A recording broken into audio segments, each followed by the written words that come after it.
What's going on today? What's on the agenda? Oh, yeah, busy. Back to work. We got a full day ahead. Obviously, I already knocked out my catching drills, some hitting in the cage. Already got that done. Already ate breakfast. We're ready to go. It feels like I've already been up all day. But as far as practice, I think we're going to work on some bunt plays today. Got some bullpens, got some live at-bats. So we got a full day ahead. Who's got bullpens today? Do you know? Do you, chart that? A lot of guys. A lot of guys are throwing bullpens and then going into a live on the field. It's big rotations every day. It seems like guys are throwing live every couple days, get one or two, maybe even three lives in before we start games coming up quick on Saturday. So everybody's in shape. Everybody looks good, throwing well, and getting after it. I mean, it seems like you have to be in shape if you're basically facing live BPs, live pitchers right there on the first day of full squad workouts. I mean, you really can't come in without seeing live pitching, right?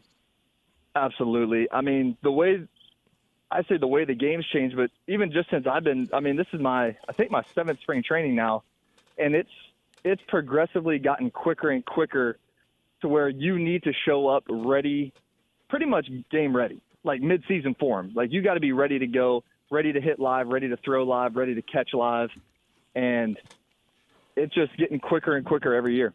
So when there's nothing going on from a media standpoint, like everyone's making a big deal, oh, this guy threw, he looked great, but you don't really know. You would know better because you're catching him, right? But the fact that Michaelis has been tinkering with that knuckleball and admitted it, and the fact that a couple guys said they saw him on a bullpen throw that, and it looked like it's real. And then when I asked Ollie Marmol, I said, now, Michaelis said it's not game ready. He said, good, it should never be in a game. I just wonder your thoughts on the Michaelis knuckleball.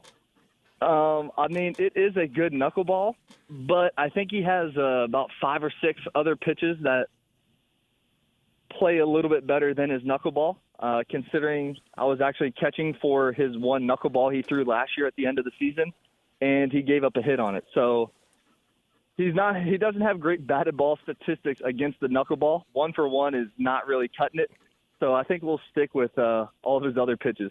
I'd still like to see it once in a while. Once in a Just while. out of nowhere, because it's fun to report. Small sample size. Yeah. What was brought up on this show, Kiz, is that I do things that aren't funny, but I think they're funny. So I want to ask you, because we just did a whole bit at spring training that will be airing on a future pregame show where we went fishing, and we went fishing in the hotel lobby, and it was a whole shtick.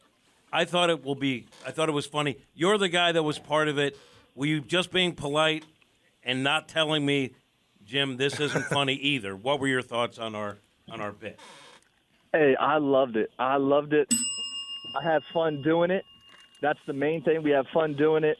And you know what? I'll tell you what, we could have a career down the line in acting. I think it was that good. Yeah. I mean, if Spielberg was there, I think he would hire us. A buddy cop drama. You're the young, aggressive guy. I'm the old guy that wants to go and get a coffee. Here's what I love about Andrew Knizner. He's so positive. He's so positive. Like, even if he didn't like the bit, he wouldn't even say it. Like, he's going to enjoy the bit. So I have to know, like, what actually bothers you, Kiz? Because I sit with these guys. The last hour we're talking about, I'm the only positive person on this show. They just complain about everything. Like, what actually do you complain about? What really grinds Andrew Knizner's gears? Because you're so optimistic all the time. I'll tell you what, not much. Not much grinds my gears. I am positive, but I'm also very competitive. Now, losing baseball games grinds my gears. I'll tell you that much.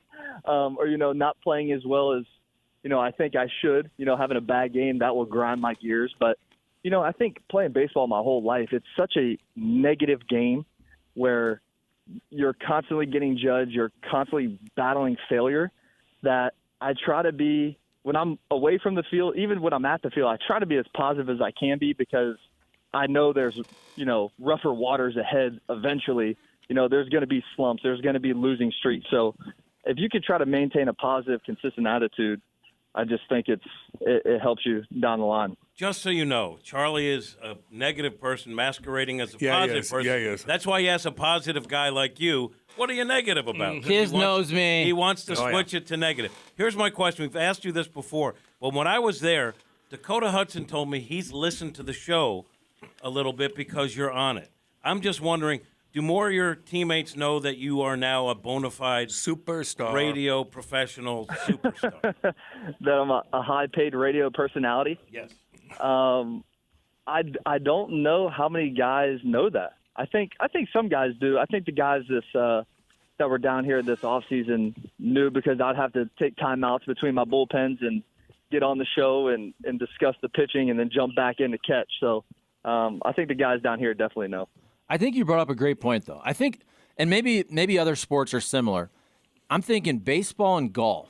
There's probably more failure in those sports where it probably really does set you up maybe better in life for just like the realistic failures of everyday life. I mean, the best baseball player nowadays will fail, 73% of the time and still can be an all-star. Yeah. That helps you out, I think, in life. Yeah, no, it's definitely a game where adversity is there all the time. You're constantly battling. You show up every day. At least I try to show up each day new. Okay, this is a new day. How are we going to attack the day and go about it like that? Because if you really let the game beat you down, which it will beat you down, then you just will get buried. So I try to reset each day, not saying I'm perfect at it, because this game, like I said, this game will get to you. But if you can try to approach each day as a new day, each at-bat is a new at-bat, each pitch is a new pitch, and if you can really just try to practice that over and over and over, then you get to a point where things don't bother you as much. You know, you're able to learn from your mistakes and really grow in the game.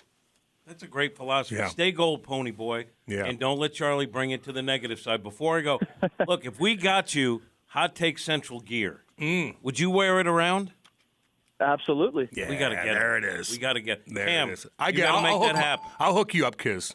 I'll hook you up, buddy. That's what I'm talking about. All right, Especially like the first game you have a home run, everybody's going to be interviewing you. Yeah. We need you in that Hot Take Central. I'll make sure I'll keep it in my locker, and after every good game, I'll put it on. There yes. it is. Yes. There it is. Hello, I love Hot Take Central. Oh, there it is. All right, Kiz, man. Hey, we appreciate you coming on. Good luck to you, and we'll talk next week.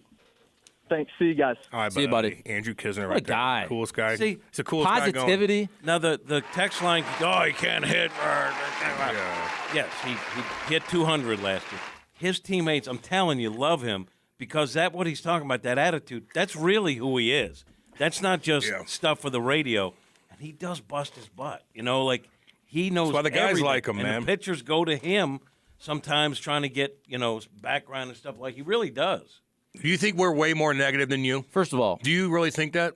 on the show, some of it's for shtick. All right. But yeah, I think you guys complain way more than I do. Yeah. Well, it gets a conversation going, too. It's fine. I was joking. Why are you so negative all the time? Yeah, really. Who's that? Yeah, That Nick, was hello? that was Who is that? That's That was Chris Griffin. Who is that? Peter Griffin's Oh, goofy okay, ass okay. son. I mean, we talked to Peter. Kiz. We have a great interview. Chris Griffin. The second he hangs up, he hit 200. The second he hangs up, That is right. That was preemptive. He heard that was that, too. preemptive. he might have still been on, was on and still. not even hung up. And No now he's more. got He's not- negative thoughts. He's not wearing that He's Hot got a Take live Central thing. BP versus Flaherty right now, and now you just put a Brought bunch of him down. negativity in his brain. First of all, Flaherty's going to win 30 games. Secondly, Hopefully, he makes 30 starts. we always see James that is on the gonna be Kiz gets attacked. I got for saying I like Knizner. I'm just preemptively putting it out there because, first of all, he's a show asset Yeah. because he's really good. Yeah, I like him a lot. Secondly, I'm explaining that there's more to Kiz than just the batting average he posted get that. last year. And again, sometimes the person that portrays himself as ultra positive is really the negative force. Funny I'm just how saying, that generally is. speaking, that The second the guy hangs up, you mentioned he hits 200, and I'm the negative person. The second we had a great interview, everybody's happy. He's talking about being positive, and you immediately go to he hit Because- freaking Mendoza line. because it's preemptive for the text line, and also, your negative vibe Yeah. probably sneaks. Yeah. You got me. You got. You turned it right around on me. You are You wily veteran. You are negative. You are negative in a positive costume. Well, I have to listen to what you guys bitch about every morning. Trump hustling. So I shouldn't have bitched about the road. I apologize to the good old folk that are working on It was that. a good They segment. know. They know it was a pain I just in the think ass. you guys complain a lot. First of I do. all, it's content. Yeah. Okay, I don't really. I like everything. I didn't really notice that I neck like pillows cut in everything. more. I didn't really notice that. I just thought it was a funny Everything's topic. good. Everything's good. And I do think that people that wear around their neck pillows on the plane, they amuse me. I like Now, everything. Maybe the neck pillows are better. Maybe one day I'll be part of the neck pillow community. We don't want just you find in it our amusing. community. And We don't like your type. and if we're being honest, I also praised this airport that's 36 minutes away I'm checking that out. for airline flight the way it should be.